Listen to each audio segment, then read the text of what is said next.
Well, Balazs Ujvari is the European Commission spokesperson for crisis management and humanitarian aid. He's just resumed from Oostende on the Belgian coast, where a plane carrying over 50 tons of humanitarian aid has been sent to Gaza by the EU. It is the latest of the 8 humanitarian airbridge flights financed by the EU.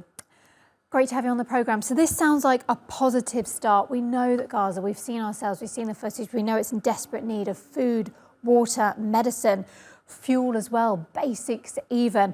How crucial is it that they get that aid, and how difficult is it going to be in terms of logistics?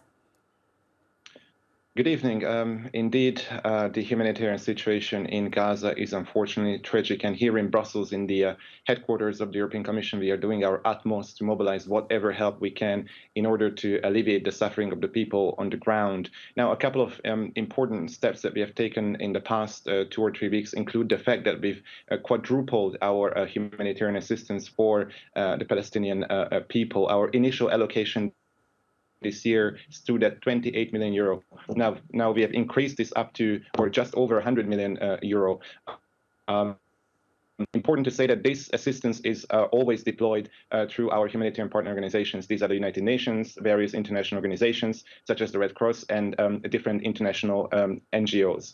We give that money to them so that they can buy what they need and bring it into the Gaza Strip. Here we are talking about food, water, shelter, hygiene items, sanitary items, but also refrigerators and containers, so whatever is needed on the ground. And as you correctly say, we've gone a step further, and we've organized in the past 2 weeks a range of humanitarian airbridge flights from various locations around the world to Egypt. These locations include Copenhagen, Dubai, or as you just said this morning, from Ostende here, from the Belgian coast. Now, all these flights, 8 flights collectively, brought just over 400 tons of humanitarian supplies into Egypt to an airport. In fact, we are talking about the El Arish International Airport, which is the closest airport we have to the Gaza Strip.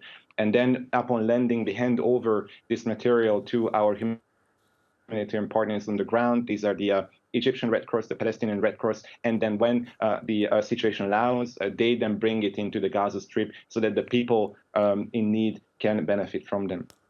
This is encouraging, and clearly the right moves are being made, and this is what we want to see. It's been 4 weeks. But we're talking about 2.3 million people. Is this going to be enough? That is indeed the main issue here. So if you look at the situation before the 7th of October, before the start of the hostilities, what we saw was that at least 100 lorries were going through the border on a daily basis. Now, we hear from the United Nations that even this is just the bare minimum. In an ideal world, there should be around 500 lorries going through. And if you have a look at the figures, since the 21st of October, we have about 500 lorries altogether going through, going into Gaza. So here we have a huge gap, and more must be done in order to ensure the respect of international humanitarian law. And in this perspective, we are of the view that there should be no limitation on the quantity of humanitarian assistance that goes in, on the types of items that can go in, and also on the people that can benefit from it. And when it comes to these corridors, we've seen them almost come and go. Some have been suggested, but they've never come to fruition. What do you think the chances are of a permanent aid corridor? We know that the situation is very complex. We've seen some encouraging signs. We've been reaching out to all parties with an influence over the matter, including Israel, including Egypt, including our humanitarian partner organizations.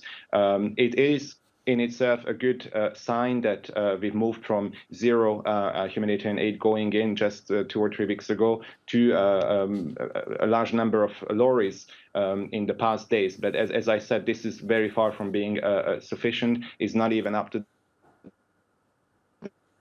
the level of where before the 7th of October, and very far from where we should be going. So we will continue to call on the respect and the full respect of international humanitarian law, and no restrictions on humanitarian assistance going into the Gaza Strip. OK, well, thank you so very much indeed for your time. We'll leave it there. That's Balazs Ujvari, the European Commission spokesperson for crisis management and humanitarian aid. We appreciate your time.